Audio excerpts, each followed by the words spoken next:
guys, welcome back to Sweet Talk. Let's sweet talk and have a sweet life. Jadi hari ini aku lagi bersama dengan Citra Scholastika. Citra Scholastika, seorang penyanyi jebolan Indonesian Idol season ke-6, berhasil mendapat juara kedua walaupun sebagai penyanyi termuda di ajang tersebut. Walaupun tidak menjadi juara utama, ternyata karir Citra Scholastika di dunia permusikan sangatlah gemilang dengan membuat banyak lagu yang sangat digemari masyarakat. Bukan namanya, banyak dari karyanya yang diputar di mall, tempat perbelanjaan, bahkan di gereja. Dan dalam karirnya setelah berada di industri musik 10 tahun, dia melakukan sebuah konser tunggal yang sangat berhasil. Dan ini dia wawancara dengan Citra Scholastika. Hai, ada berapa orang nih yang tanya nih? Iya, ini mau podcast. Sweet Talk. Iya, kita bakal ngomongin yang manis-manis aja. Oke, boleh. Untuk menginspirasi orang lain, Wi, mau belajar banyak dari Citra Scholastika. Waduh. Soalnya, aduh, bikin karyanya pada booming ya. Waduh. Ya, untuk musik ya. Gimana Masih tuh? sejauh ini masih ngomongin musik. Gimana itu bisa bikin karya? Banyak banget yang booming loh. Banyak banget yang booming. Iya, di radio dipasang terus, di mall dipasang terus. Iya, gara-gara kamu selalu ini ya. Jadi Natasha tuh selalu tag aku kalau misalnya lagi di swalayan, di radio, lagi Iya, gimana. Ya. Oh ya, ada Indoti. Itu juga ada lagu aku ya. Ya aku sih merasa itu God's grace. Jadi kalau bukan karena kebaikan Tuhan, kayaknya itu nggak mungkin terjadi sih di dalam perjalanan karir aku yang udah genap 10 tahun. Jadi kemarin juga sempat datang ya konser aku. Jadi di tahun 2019 aku merayakan ucap syukur 10 tahun berkarya melalui lagu-lagu rohani. Ya aku sih mau ngucapin thank you juga nih buat Ferry dan Natasha karena se-thoughtful itu untuk support aku di masa-masa kemarin di konser. Tapi aku nggak tahu loh itu ada masalah seriusnya. Oh ya? Aku cuma mikir pas lagi ngelihat kamu perform sama semuanya gitu ya. Wah gila, kayak anak semuda ini bikin kayak gini sendirian dengan konsep kayak gini, kayak memaksimalkan talenta banget yang Tuhan kasih, kayak wah gitu loh nggak? Ini juga karena ya menurut aku banyak banget orang-orang yang baik ya selain Ferry dan Natasha. Maksudnya ada banyak sekali teman-teman dari musisi, dari fans, dari orang yang bahkan nggak kenal juga sama aku. Maksudnya aku juga belum kenalan gitu secara personal gitu ya. Tapi mereka bisa sepercaya itu untuk beli tiket, untuk bantu apapun yang mereka bisa bantu. Menurut aku it was it means a lot gitu. Jadi surprisingly it was fun dan semuanya juga kayaknya nampaknya happy ya. Jadi aku sih selalu bersyukur dengan apapun ya. Mau kalau dibilang sempurna juga melalui banyaknya hambatan kemarin nggak bisa dibilang sempurna juga, tapi Boleh cerita nggak sih? Aku baru tahu pas kamu yang podcast. konser itu ya. Iya, Ya, jadi konser itu 1 bulan sebelum konsernya promotor yang kami pikir itu adalah promotor ternyata bohong gitu. Jadi nggak pernah ada promotor di konser ini. Jadi bukan promotor yang batalin, tapi memang nggak ada promotor gitu. Jadi ada orang yang mengaku dia ada promotor gitu. Dan gimana caranya merealisasikan konser yang udah banyak yang aku DP dari artis, ada 15 artis yang aku ajak. Ada banyak banget ya, ada hampir semuanya nama-nama besar di apa ya, bisa dikatakan dari penyanyi musisi rohani. Harus bayar gedung, harus bayar, dan aku selalu mengatakan kepada teman-teman musisiku ini bahwa aku pengen sekali mengapresiasi mereka dengan tidak sekedar persembahan kasih gitu. Jadi aku pengen bener-bener nanya, oke, rate lu berapa nih? Oh my god, wow. Jadi lu temen gue, lu temen gue, tapi gue pengen tahu rate lu berapa. Jadi gue akan bayar sesuai rate lu. Karena aku juga berharap hal ini dibudidayakan gitu. Jadi sehingga orang juga nggak sekadarnya gitu dalam meminta tolong atau dalam mengajak musisi-musisi rohani gitu, karena mereka berkarya. Ya? Iya, karena sebagai orang yang mau menyanyikan lagu-lagu pujian kepada Tuhan pun ada banyak hal yang mereka investasikan gitu. Jadi jangan sampai kayak apa-apa selalu, apalagi ya kita sebagai musisi rohani gitu ya, kita sering lemah dengan kata-kata pelayanan. Ini kan pelayanan, ini kan buat Tuhan gitu. Menurut aku soal Tuhan itu menurut aku pribadi sekali, soal Tuhan itu juga sesuatu yang punya nilai yang nggak bisa disamakan dengan sekuler memang. Tapi kalau orang bikin konser gitu ya dengan keinginan agar konsernya rame, dengan konsernya seru, dengan harapan bahwa konsernya itu terjual tiket gitu, apalagi tiket ya, menurut aku alangkah lebih etisnya gitu untuk juga menghargai para seniman-seniman ya, bukan hanya musisi, bukan hanya penyanyi gitu, tapi dari pemain musik, dari dancer, dari semua yang ngurusin art visual stage, semua yang ada dalam sebuah performance, sebuah show, konser, itu harus diapresiasi menurut aku. Suka nih. Karena kalau kita udah bertuhan, harusnya kita malah bisa memberi nggak sih? Iya, karena aku selalu pakai apa ya? Ya, kalau ngomongin Tuhan tuh memang gimana ya? Seolah-olah kayak aku udah pro banget nggak sih? Maksudnya, aku masih sangat muda, masih sangat tahu bahwa aku mencoba banyak hal, aku mungkin gagal, aku mungkin melakukan banyak kesalahan juga sebagai manusia. Cuman kadang-kadang aku suka pakai juga slogan yang let them see God in you gitu. Oh my God! Wow! Di depan khalayak umum tuh aku pengen juga kayak menginspirasi dengan ya udah deh, kadang aku nggak bisa mengkristenisasikan orang lain gitu ya, tapi at least mereka bisa ngelihat siapa Tuhan gue dari apa yang gue lakukan gitu. Dan yang keren dari konser kemarin itu sebenarnya bukan karena sekedar terrealisasi dan akhirnya tercapai, orang pada beli tiket dalam waktu 1 bulan gitu ya.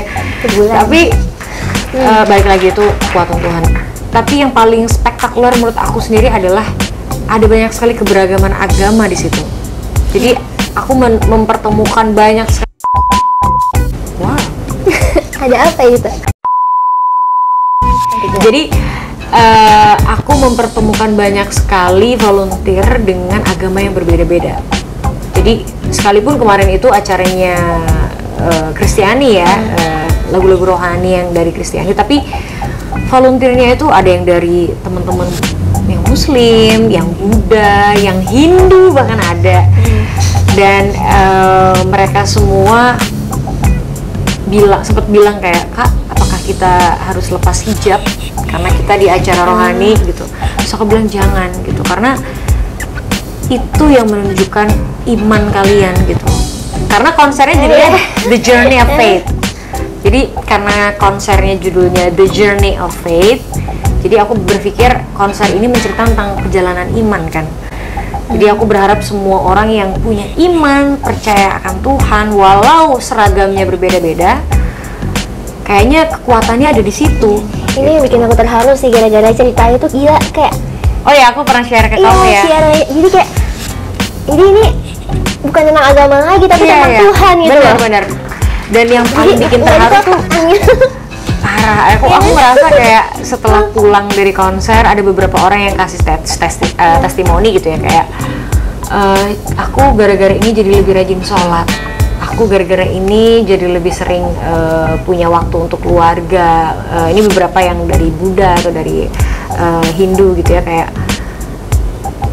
ada hal-hal magic yang aku juga nggak ngerti itu gimana ceritanya, tapi it's all about God's grace. Jadi apapun agamanya, asal apapun mencari agamanya, Tuhan, asal mereka punya iman itu tadi ya, mereka punya keyakinan, mereka punya apa, ibaratnya iman itu dari suara Tuhan gitu yang mendobrak segala hal yang mungkin mustahil.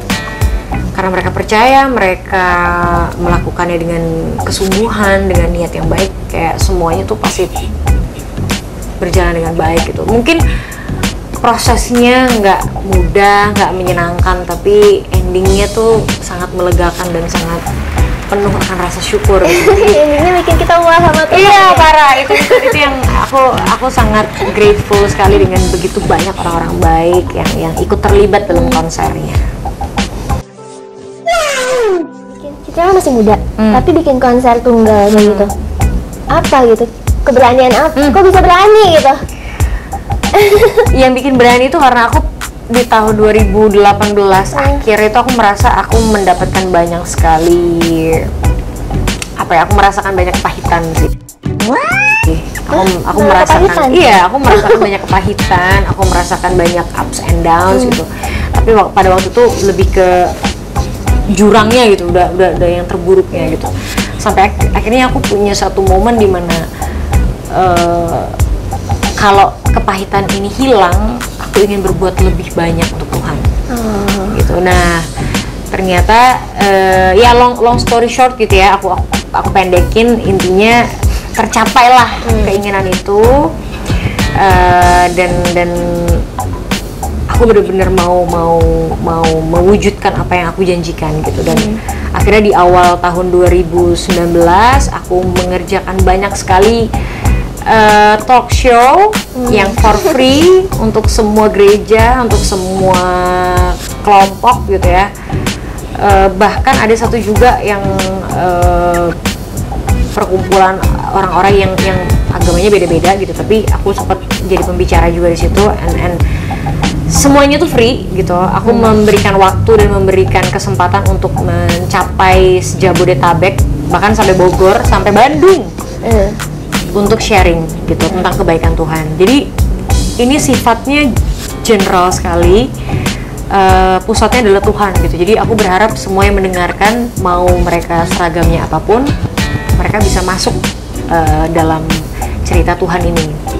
Dan dari prosesnya itu Nat, kayak banyak sekali orang-orang yang ngomongnya kayak aku mau bunuh diri, tapi gara-gara ini aku dapet kekuatan gitu. Wah, itu sesuatu yang menurut aku kayak wow, itu tuh it's amazing feeling ya. Dan aku selalu merinding dengan prosesnya.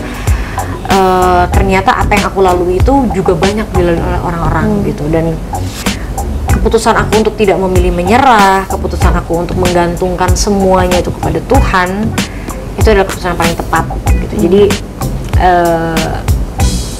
ada hal yang aku pikir lebih besar daripada segala ketakutan aku, ternyata Tuhan aku lebih besar gitu. Jadi keyakinan itu yang aku sampaikan kepada teman-teman muda waktu itu, dan akhirnya yang tadinya cuma sampai Maret, aku bikin sampai menjelang akhir tahun gitu. Jadi saking aku enjoynya, aku nggak menyangka bahwa aduh kayaknya udah Maret aja, soalnya biasanya dalam setahun tuh nggak capek, malah seneng. Iya, aku pikir aku bakal kayak kok banyak juga ya yang karena gratis itu tadi ya, itu awal iklannya yang paling menarik gitu ya. Tapi melalui prosesnya aku enjoy banget, sampai tiba-tiba aku kepengen bikin lagu rohani lagi gitu, judulnya Sertamu. Dan setelah udah denger ya, dan setelah lagu itu rilis, aku melihat begitu banyak orang-orang dari testimoni kayak mendapatkan kekuatan, mendapatkan penghiburan, mendapatkan kelegaan batin gitu. Dan akhirnya terdoronglah orang-orang bilang kayak Cid, bikin konser aja gitu, kayak bikin konser gitu. So aku bilang kayak who am I gitu, kayak waduh kayaknya aku nggak sanggup deh gitu. Tapi banyak yang percaya, banyak yang bilang kan lu punya lagu rohani banyak banget gitu, kayak why not gitu, coba aja. Dari sharing ya, dari nolong orang, ya tercipta sesuatu yang besar gitu. Bahkan ya kalau orang bilang aku nolong orang, itu aku malah ngerasa aku yang ditolong. Ketika aku dengerin mereka sharing gitu ya, aku mendengarkan keluh kesah mereka, aku jadi merasa tertolong gitu, kayak ya ampun, masalahku yang kemarin tuh nggak ada apa-apanya gitu dibanding mereka gitu. Jadi ketika kita menguatkan malah dikuatkan. Aku yang malah ngerasain dikuatkan. Jadi itu yang mendorong aku juga kayak kayaknya bisa deh ini bikin konser gitu. Sekalipun ya aku butuh semangat lah dari tim Hori, teman-teman aku, saudara gitu, kayak apakah aku layak, apakah ini memungkinkan gitu. Oh awalnya sebegitu semaraknya, tapi lama-lama ya itu ada cobaannya. Kayaknya bagus. Ya udah. Ada trik gak sih supaya karya yang dihasilkan tuh bagus gitu?